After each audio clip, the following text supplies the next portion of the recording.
Dami nang bumabagsak na aeroplano ngayon. Nakabuksan nga ng TV.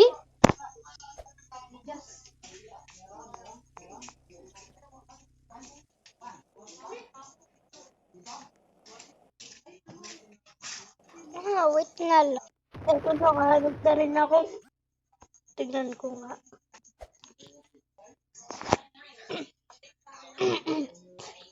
Welcome to 24 Oras. Breaking news. May airplano naman na bumagsak dito sa Valenzuela Street. Marami nang bumabagsak na aeroplano, lalo na sa Valenzuela Street sa Brookhaven Town. Marami nang nagpaparamdam doon sa Valenzuela Street.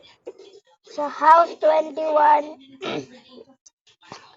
naman ay walang nagpaparamdam.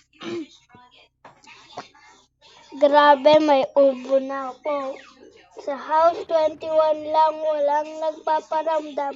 Wait lang, may sasabihin pa ako. Patalastas muna. Ang patalastas. Pumunta na kayo dito sa gym. Dito lang to sa Brookhaven Town. Maganda nag-gym dito kasi sulit.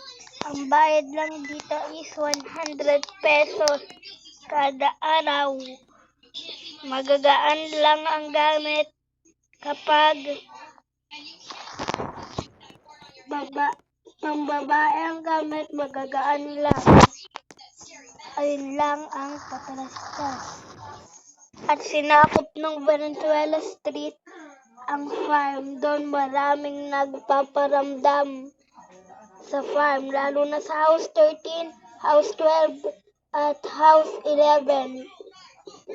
Mag-ingat po, lalo na sa may mga flight po dyan bukas. Marami pong gaganapin na flight bukas sa Switzerland, sa United States, sa Australia, sa Florida, sa Hawaii,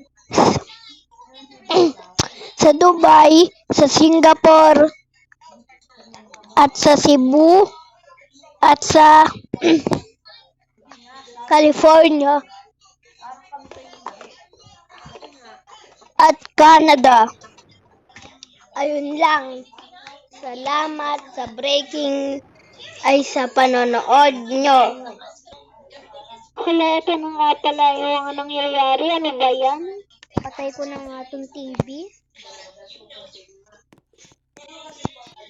Nakakatakot po. Buti sa akin lang bahay yung walang nagpaparamdam.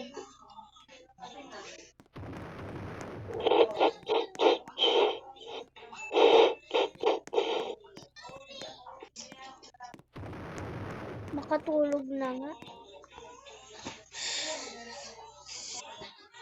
Napunta pa ako dito sa street na to. Sa Valenzuela Street. Magpaparamdam ako sa bahay na to maliban sa House 21. Nakakatakot ang bahay na yun. Dito na lang.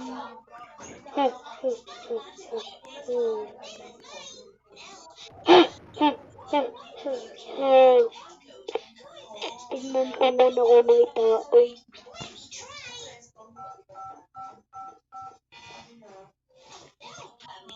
But wala.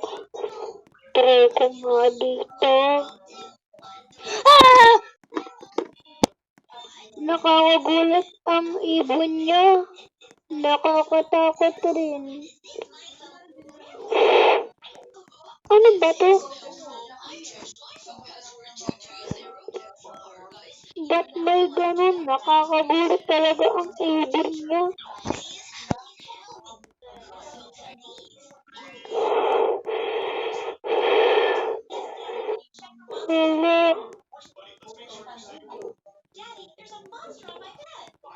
Nagulat ako sa ibon niyo. Isa din to sa kaluluwa. Ito ang boss namin. Ba't naging ganyan nga siya? Nakakatakot naman din yung itsura, nakakagulat. May multo bang nagugulat? Ako ata yung pinakamahinang multo dito. Mag-iiganti ako sa piloto na yun. Ay, buti naging safe ako dun sa plane crash na yun. Driving na yun na. Lagi-lagi na lang. Dito pinakamatibay akong piloto. Haha. Pagkatingin nga mo sa salamin. Ito ang bahay ng piloto. Nakapagkat. Pakiramdam ko nandito na siya. Nakapagpalit din na dabi. Ano yun? Ah! Pinatay mo ako. Ngayon, patay ka na. Roleplay nga pala is natapos na. Papanoorin ko nga. May mic nga pala ako dito, kaya medyo malakas na yung boses ko. Ako lahat yung gumawa doon sa multo, piloto, at ako. Kaya makikita nyo wala yung katao kaninang winutay. So, bye! Mag-subscribe na kayo and mag-follow. Hindi ko nga pala ito po sa TikTok. Bye!